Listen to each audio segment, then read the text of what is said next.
Hi friends, welcome back to my channel. ఈరోజు video వచ్చేసి అందరికీ ఇష్టమైన కర్రీ అండి, గుత్తి వంకాయ మసాలా కర్రీ.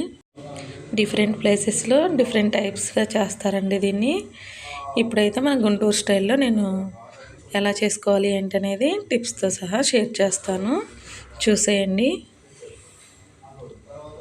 ఫస్ట్ ఒక ప్యాన్ తీసేసుకొని అందులో సినామనన్ అండ్ 4 నుంచి 5 లవంగాలు, 1 స్పూన్ ధనియాలు, నెక్స్ట్ వచ్చేసి 2 స్పూన్స్ పల్లీలండి వేసేసుకొని ఫ్రై చేసేసుకోవాలండి.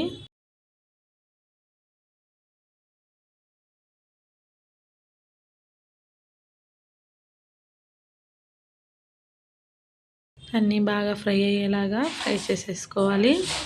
నెక్స్ట్ వచ్చేసరికి కొంచెం ఫ్రై అయిన తర్వాత లాస్ట్లో ఈ నువ్వులు యాడ్ చేసేసుకోండి, 1 స్పూను అండ్ 2 స్పూన్స్ కోకోనట్ వేస్తున్నాను. కొబ్బరి ఇలా ముక్కలైనా కట్ చేసేసుకొని వేసేసుకోవచ్చు, లేకపోతే తురుముకొనైనా వేసుకోవచ్చు అండి, అది మీ ఆప్షనల్. నెక్స్ట్ మనం ఫ్రై చేసుకున్నవన్నీ కూడా మిక్సీలో వేసేసుకొని పౌడర్లా పట్టేసుకోవాలండి. కావాలంటే క్యాష్యూస్ కూడా యాడ్ చేసేసుకోవచ్చండి, నేనైతే యాడ్ చేయలేదు. ఒక మీడియం సైజ్ ఆనియన్ తీసుకొని కట్ చేసి వేసుకోండి. నెక్స్ట్ వచ్చేసరికి కొరియాండర్ కూడా కొంచెం వేసుకుంటున్నాను. ఒక 1 స్పూన్ జీరా యాడ్ చేసేసుకున్నాను. 1 స్పూన్ సాల్ట్ యాడ్ చేసుకున్నానండి. 1 స్పూన్ చిల్లీ పౌడర్ యాడ్ చేసేసుకొని మిక్సీ పట్టేసుకోండి. కొంచెం బాగా పౌడర్లా అయిన తర్వాత వాటర్ యాడ్ చేసుకొని పేస్ట్ లాగా పట్టేసుకోండి. చూస్తున్నారు కదా, ఇలా ఒక గిన్నెలోకి ట్రాన్స్ఫర్ చేసేసుకొని ఇప్పుడు బ్రింజల్ తీసుకోండి. నేనైతే తెల్ల వంకాయలు అంటారు కదండి, అవి తీసుకున్నాను. ఇలా కట్ చేసి సాల్ట్ వాటర్లో పెట్టేసుకోండి, కలర్ చేంజ్ అవ్వకుండా పాడైపోకుండా ఉంటాయి. ఒక్కొక్కటి తీసుకొని మధ్యలో ఈ పేస్ట్ని పెట్టేసుకోండి.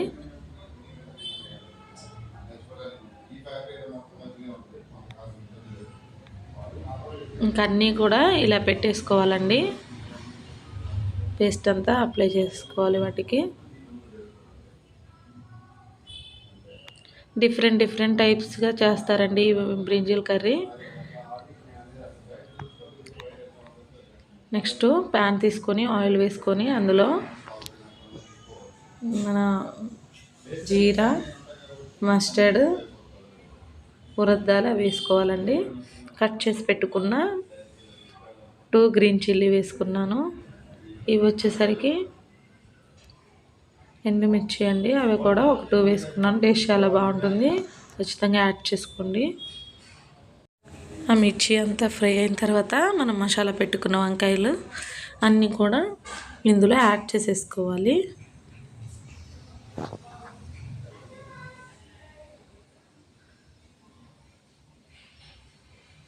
కొత్తగా ఎవరైనా ఛానల్ని చూస్తున్నట్టయితే please like, share and subscribe చేసుకోండి.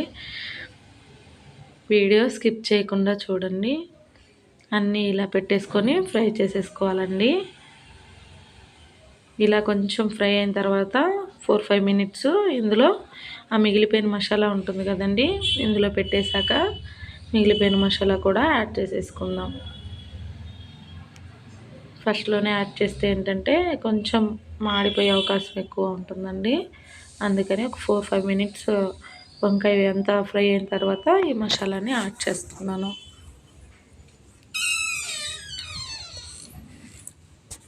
మొత్తం ఫ్రై అవ్వాలండి. వంకాయ బాగా ఫ్రై అయిన తర్వాతే వాటర్ పోసుకోవాలి. ముందే పోసేసుకుంటే ఏంటంటే అది సరిగా ఉడకవండి, పచ్చి పచ్చిగా ఉంటుంది, అంత టేస్ట్ అంత మంచిగా ఉండదు. చూస్తున్నారు కదా, వంకాయ బాగా మెత్తగా అయిన తర్వాతే వాటర్ యాడ్ చేస్తున్నాను.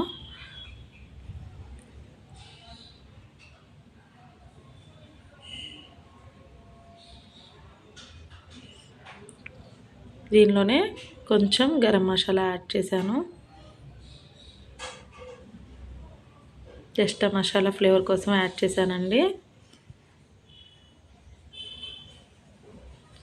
ఇలా 8 to 10 మినిట్స్ బాగా కుక్ చేసుకోవాలండి. మధ్యలో కలుపుతూ ఉడికించుకోండి, లేకపోతే అడుగంటుతుంది.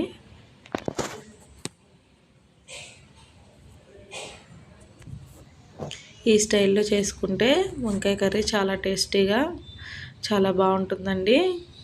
గ్రేవీ కూడా బాగుంటుంది. కొరియాండర్ యాడ్ చేసేసుకుందాం. కర్రీ దగ్గర పడే ముందు కొరియాండర్ యాడ్ చేసేసుకుంటున్నాను. ఇలా కలుపుతూ ఫ్రై చేసేసుకోండి, అడుగంటకుండా ఉంటుంది.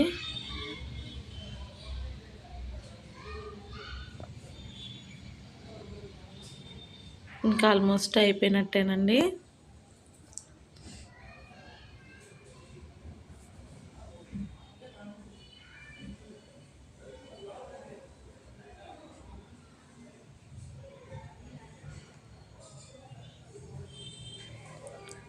స్టవ్ ఆఫ్ చేసేసి చూస్తున్నారు కదా, పీస్ ఇలా కుక్ అయిపోవాలండి మెత్తగా. ఇంకా స్టవ్ ఆఫ్ చేసేసుకుందాం. కర్రీ అన్నంలో కానీ చపాతీలో కానీ చాలా బాగుంటుందండి. గ్రేవీ కన్సిస్టెన్సీ కూడా చాలా బాగా వస్తుంది. ఈ వీడియో మీకు నచ్చినట్లయితే మీ ఫ్రెండ్స్ అండ్ ఫ్యామిలీ మెంబర్స్కి షేర్ చేయండి. సబ్స్క్రైబ్ చేసుకోవడం మర్చిపోకండి. Thank you for watching.